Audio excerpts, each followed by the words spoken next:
En este segundo video de la tercera sesión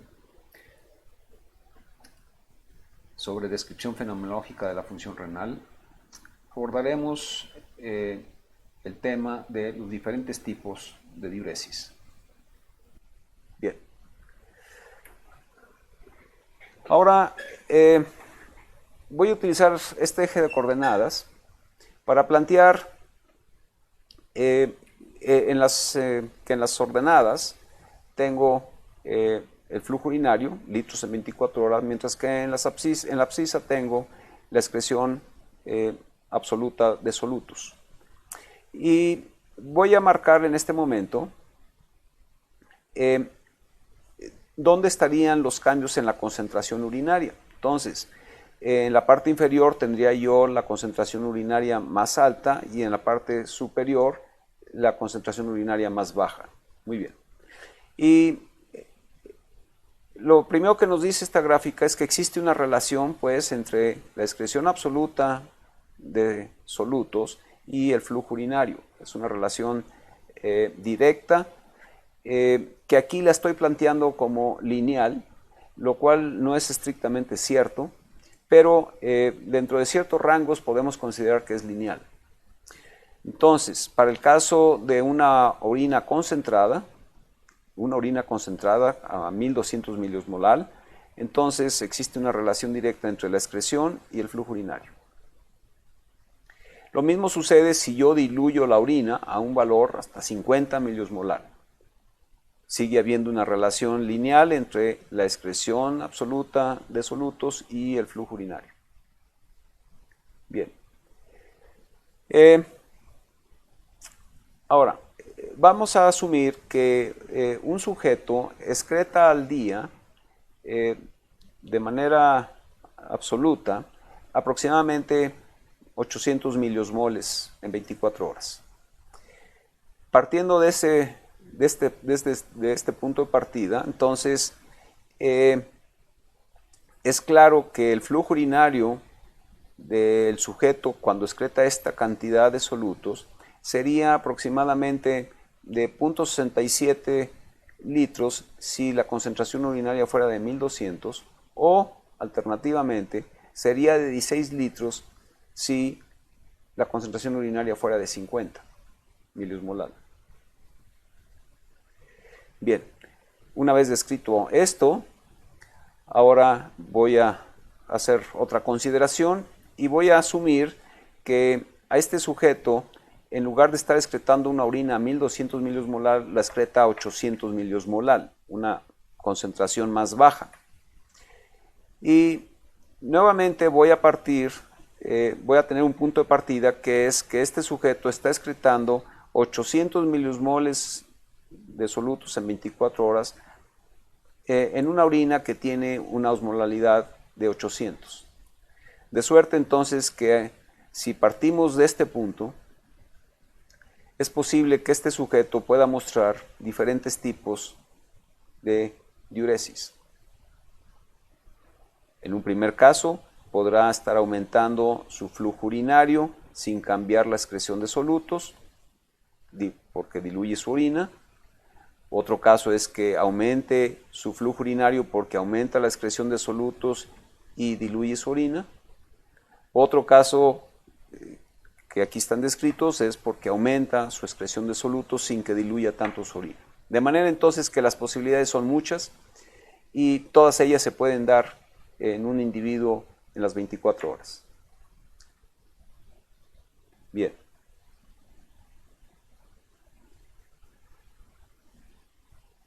Ok.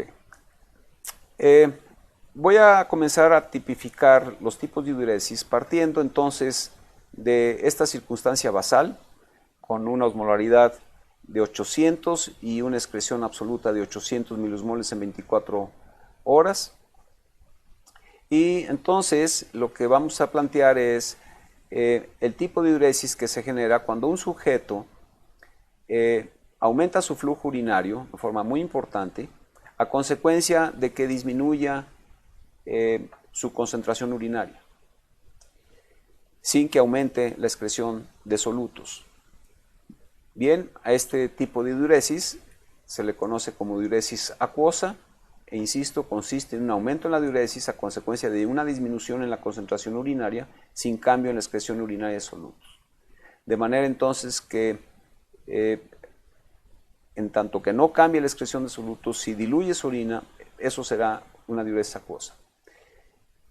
Aquí quiero ejemplificar el caso de que este sujeto, en lugar de estar excretando 800 miliosmoles en 24 horas, excretara 1100 o excretara 400 miliosmoles en 24 horas. En cualquiera de estos casos, si aumentara su flujo urinario sin modificar su excreción de solutos, estas diuresis podrían ser tipificadas como diuresis acuosas. Bien, ahora quiero insistir que el punto importante es que diluya su orina y puede no diluirla a 50, sino podría ser el caso que la diluyera simplemente a 150 miliosmolar. Si ese fuera el caso y el sujeto empezara de este punto de partida de 800 miliosmoles en 24 horas con una concentración de 800 miliosmolar y aumentara su flujo urinario para reducir la concentración, esto también sería tipificado como una diuresis acuosa. Los mismos casos que en la diapositiva anterior sería si se modificara, si tuviera puntos de partida de excreción urinaria diferentes. Bien. Ahora, lo que voy a hacer es amplificar la escala de esta gráfica. Acá ahora tengo la curva de 50 miliosmolar, acá tengo la curva de 1200 miliosmolar. Bien, y estoy haciendo un acercamiento partiendo de la misma condición basal de 800 miliosmoles en 24 horas con una orina de 800 miliosmolar. Aquí hemos descrito, o aquí está describiéndose, la condición de diuresis acuosa. Evidentemente no nos alcanza el fondo de la diapositiva para poder ver el fenómeno, pero ya lo vimos en la diapositiva anterior. Pero lo que quiero describir aquí es un segundo tipo de diuresis en el cual el sujeto puede aumentar su flujo urinario. Desde este punto hasta este punto está aumentando su flujo, está aumentando su flujo urinario a consecuencia de que aumenta la excreción de solutos y a que diluye su orina, pero diluye su orina a un nivel por debajo de la osmolaridad plasmática. Cuando así se da, este tipo de diuresis se conoce con nombre de diuresis salina. El punto importante es que es a consecuencia de que aumenta la excreción de solutos, aumenta la excreción de soluto, pero aparte la orina se está diluyendo por debajo de la osmolaridad plasmática.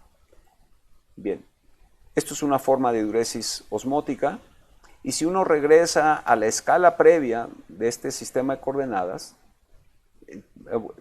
antes de llegar a eso cabe decir que entonces cualquier diuresis que se presentara en esta área podría ser catalogada como una diuresis salina. Si ahora regresamos a la escala anterior, entonces esta diuresis acuosa, dado que aquí está la curva de 300 miliosmolar, que representa aproximadamente la osmolaridad que tendría el plasma, entonces cualquier diuresis que cayera en esta zona, es la misma zona que hemos planteado en la diapositiva anterior, pues representaría una diuresis salina. Bien.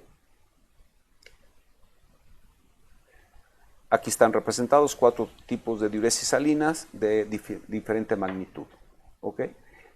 Quizás aquí es más claro observar que si aumenta la excreción de solutos y la orina se diluye a un valor igual a la concentración plasmática o menor, será diuresis salina. Bien, si ahora la diuresis se produce por un aumento en la excreción de solutos con una disminución en la excreción, una disminución en la osmolaridad, pero por un nivel, a un nivel por arriba por arriba de la osmolaridad plasmática de 300 miliosmolal, entonces cualquiera de estas circunstancias correspondería a otro tipo de diuresis que se conoce con el nombre de diuresis osmótica. Entonces, es un aumento en la diuresis a consecuencia de que aumenta la excreción de soluto. Aquí se está viendo que la excreción de soluto está aumentando, ¿ok? Con un aumento o no cambio o una disminución en la osmolaridad urinaria por arriba de la osmolaridad plasmática. Este caso que tendríamos aquí es con un aumento en la osmolaridad, sin un cambio en la osmolaridad urinaria con respecto al valor basal, o con disminución en la osmolaridad urinaria en todas estas condiciones por arriba de la osmolaridad plasmática.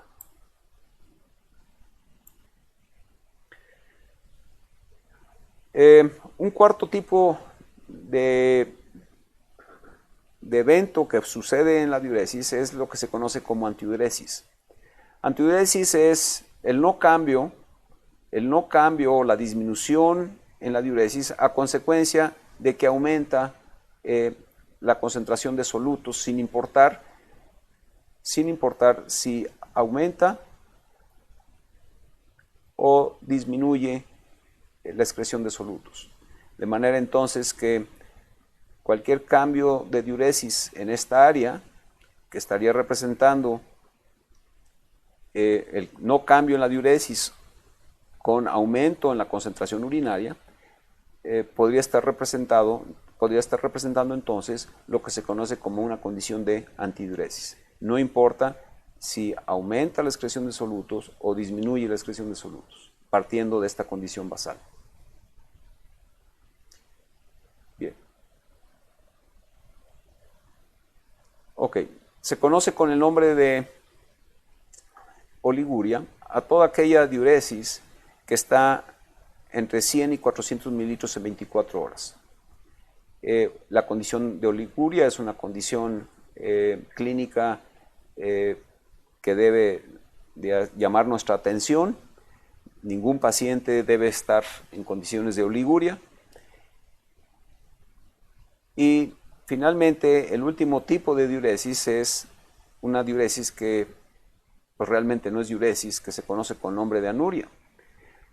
Y esto, anuria, describe una diuresis inferior a 100 mililitros en 24 horas. Cuando ustedes tengan un paciente que orina menos de 100 mililitros en 24 horas, lo pueden declarar anúrico, y esto es realmente un estado de emergencia.